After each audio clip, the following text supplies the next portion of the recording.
Most privacy fences cost $10,000. They last 15 years, and they are ugly the day you put them up. I have not built one. 6 years ago, I planted 3 pencil-thin Italian cypress along my back fence instead. $47. Last August, I sat under them on a Saturday evening with my daughter and realized I could not see my neighbor's kitchen window anymore. Somewhere across 6 summers, the trees had crossed 12 feet, and the view I had been staring at since I bought the house had quietly disappeared. My daughter looked up and asked when the wall had got there. I had to think about it. I could not give her a date. Here is what nobody tells you. There is no instant privacy. Trees grow at the speed trees grow. The honest version of instant is fast enough that you live to enjoy it. The 5 trees in this video meet that bar. Number 5 is a clumping bamboo that grows up to 8 feet a year. Number 3 holds glossy leaves through winters down to -20 Celsius. And number 1 is the tree. The gardeners at Versailles have been pruning into living walls since 1664. 360 years. Same tree, same job. Hit subscribe before we start. The list only gets better from here. Let us start with the 2 trees that move fastest. The plants that close a sightline in 2 summers, not 10. Both of them have a story. One of them has a problem you should know about before you plant it. Number 5, clumping bamboo. This is the only plant on this list that arrives at full height the same year you put it in the ground. A new bamboo cane emerges from the soil already at its final diameter. It does not thicken with age. The cane that pushes up out of the earth in May is the same cane in 20 years. What it does instead is extend upward, sometimes 8 feet in a single growing season, until it reaches its mature height. Then it stops, lignifies, hardens into a permanent vertical line, and the next cane does the same thing the following spring. No other plant in temperate horticulture builds vertical structure this fast. The variety to plant is called Alphonse Carr. It has yellow canes with thin green stripes running their full length, and in morning light, the canes look like polished brass. The cultivar was named in 1878 after the French satirical journalist Alphonse Carr, who maintained one of the great private bamboo collections of the 19th century at his villa in Saint-Raphael on the Côte d'Azur. He was the first European to grow this particular striped form in significant numbers, and the cultivar carries his name because nobody could prove it had ever been documented in Europe before he had it. The species itself, Bambusa multiplex, was introduced to European gardens by the late 1700s via Portuguese trade routes through Macau. It has been in continuous cultivation in the West for over 200 years. Here is what you need to know before you plant it. There are 2 kinds of bamboo. Running bamboo spreads laterally underground through aggressive rhizomes and can take over a yard within 5 years. Clumping bamboo grows from a tight central root ball and stays where you plant it forever. Bambusa multiplex and every named cultivar of it, including Alphonse Carr, are clumping. The horror stories you have heard about bamboo are about the running varieties, which are an entirely different plant. A mature clump produces 8 to 12 new canes every year. The clump itself widens by a few inches annually. After 10 years, it might be 6 feet across. After 30 years, it might be 10 feet across. That is not invasion, that is presence. I planted 3 Alphonse Carr clumps in 2020 along the property line where a chain-link fence used to be. The first winter, the canes stood there, bare and thin, and I genuinely thought I had wasted my money. 18 months later, the chain link was invisible. 3 years later, the boundary was 20 feet of golden canes swaying with every breeze. My daughter calls the sound of the wind moving through the canes the green sea. She is right. There is nothing else like it. It disappeared from mainstream landscaping because most landscapers will not recommend bamboo. They are remembering the running varieties, and they have not done the homework on the clumping ones. The running varieties are a real problem. The clumping varieties are not the same plant. Knowing the difference is the whole game. Plant in spring, full sun to part shade, deep watering for the first growing season. After that, almost nothing. Think of it as a wall that arrives at full height the year you plant it. The fastest things in a garden are usually the ones nobody warned you about correctly. Bamboo did not earn its bad reputation. It inherited it from a relative. The clumping forms have been quietly building privacy screens in temperate gardens for 200 years, while the running forms were taking over abandoned lots and giving the whole genus a name nobody wanted.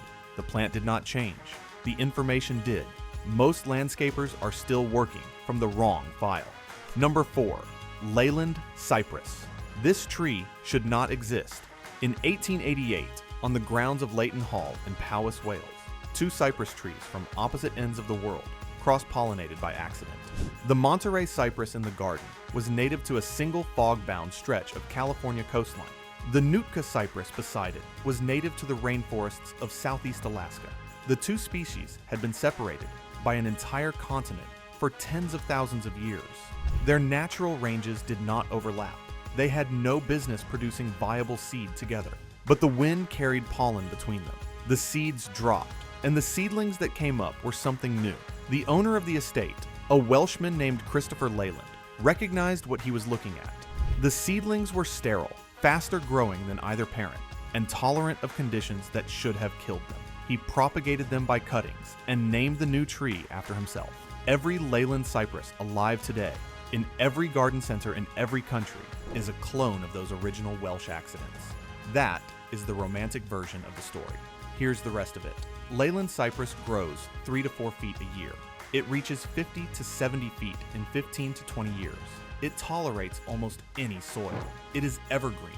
It forms a dense, tall, columnar privacy screen, faster than almost any other tree on this list. For about 50 years after Christopher Leland's discovery, it was considered a miracle plant. Then in the 1990s, 2 diseases arrived in American Leland populations. Cercospora needle blight causes the inner foliage to brown and drop. Ceridium canker causes branches to die back from the tip. Both conditions are now widespread across the American Southeast.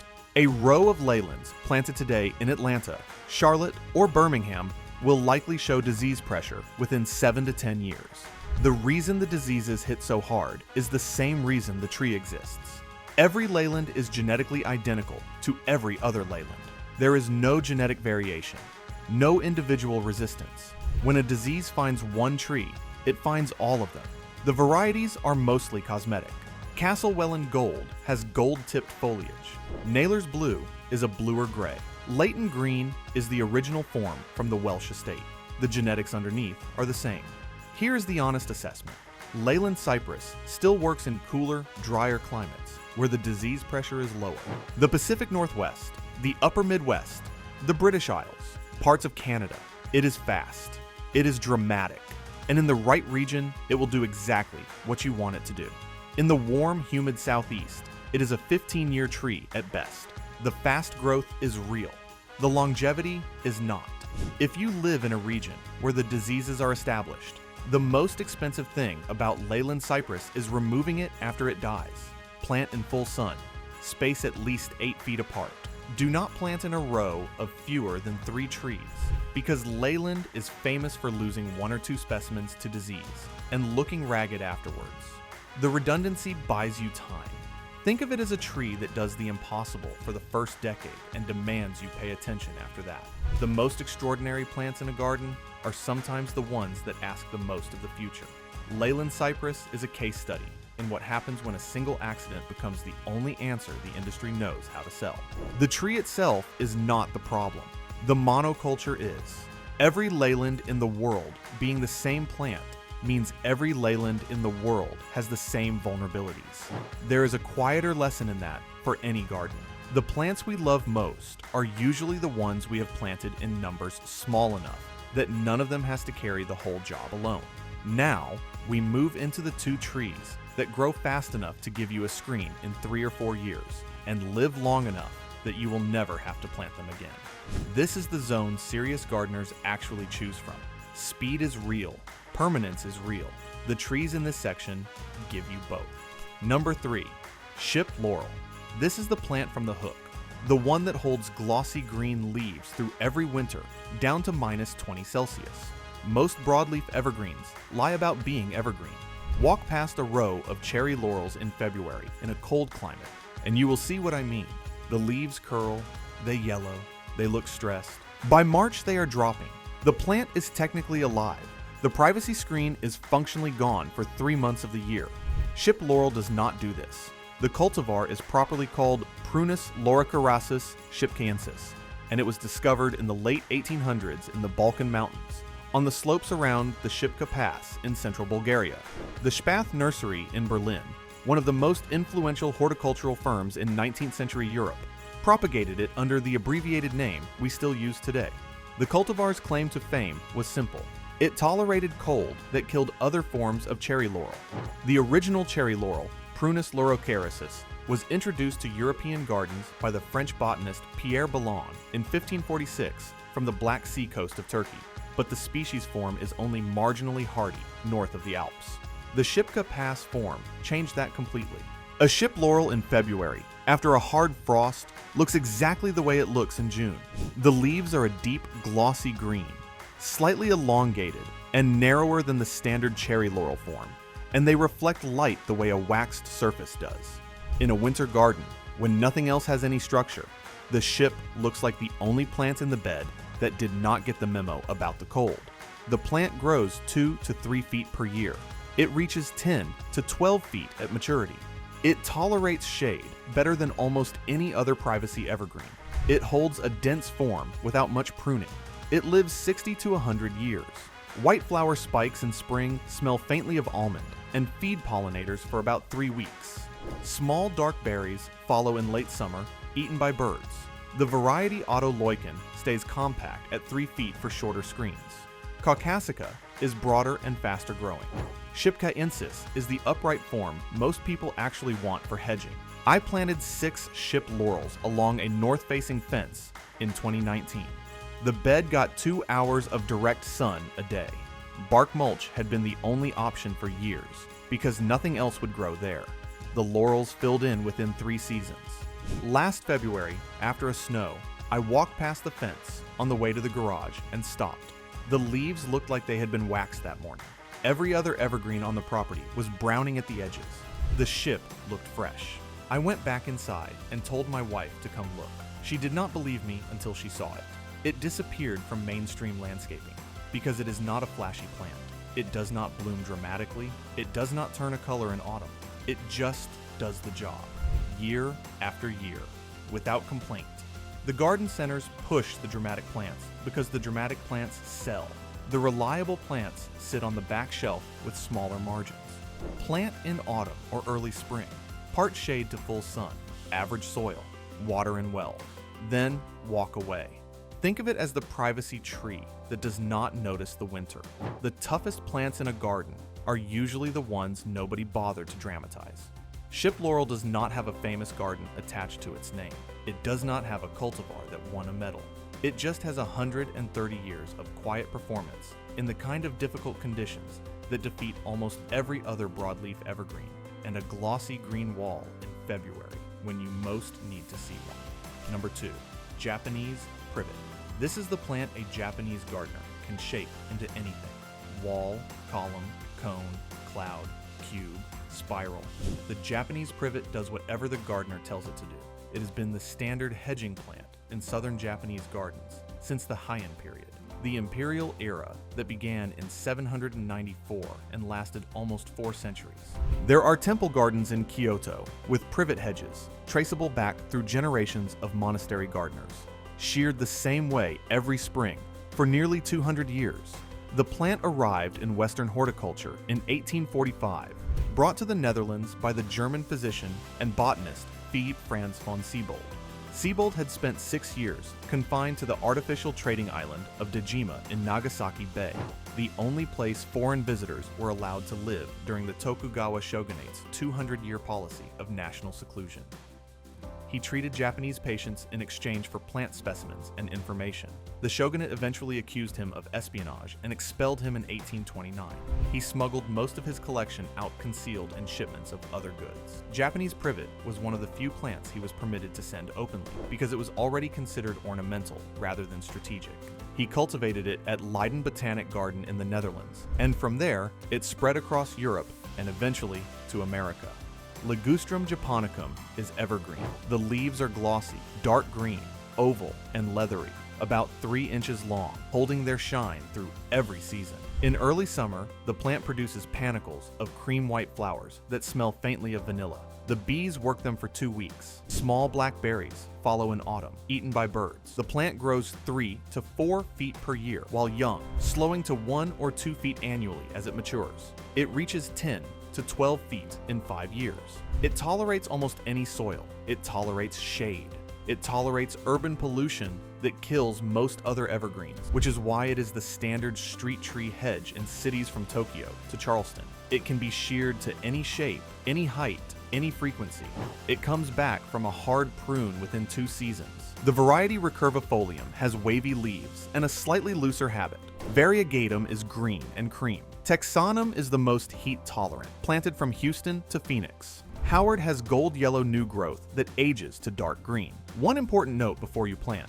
Japanese privet is sometimes confused with Chinese privet, Ligustrum sinense, which is genuinely invasive across the American Southeast and is on several state-restricted plant lists. They are not the same plant.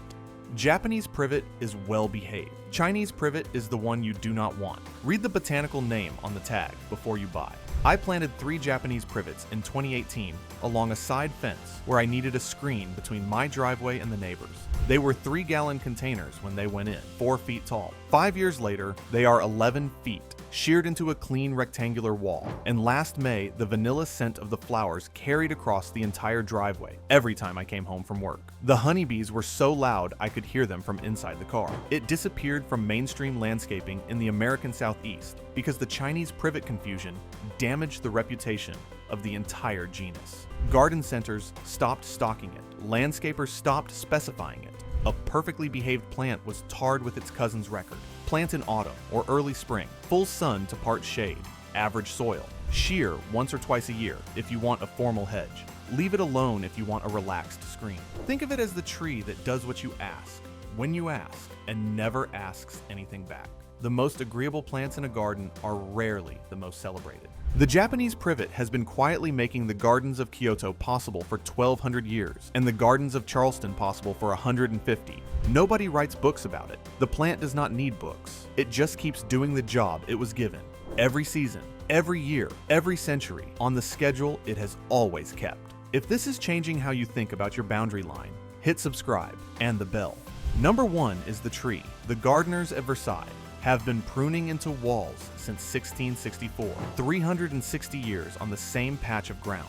We are getting close. Now we are at number 1. The tree that does not just give you privacy. It gives you privacy that lasts longer than the house behind it, slower than the 4 trees we have just covered, but built to outlive every one of them. Number 1. European hornbeam fastigiata.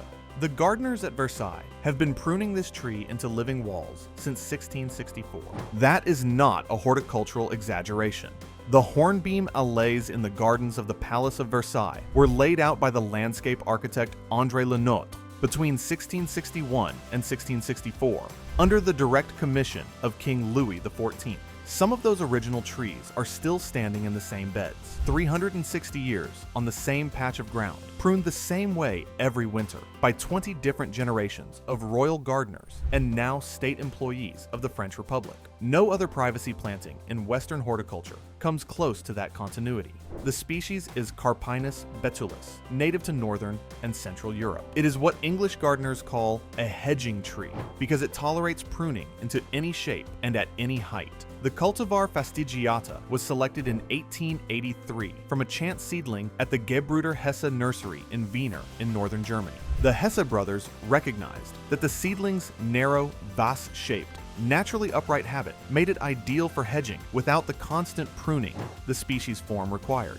The cultivar has been in continuous propagation for almost 150 years, and every fastigiata hornbeam in cultivation today descends from those original German seedlings. Here is what makes hornbeam different from every other privacy tree on this list. The leaves do not drop in autumn. The botanical term is marcescence. The leaves turn gold in October, then bronze in November, then a kind of paper bag tan, and they hang on the tree all winter long. They rustle in the wind. They catch frost on cold mornings.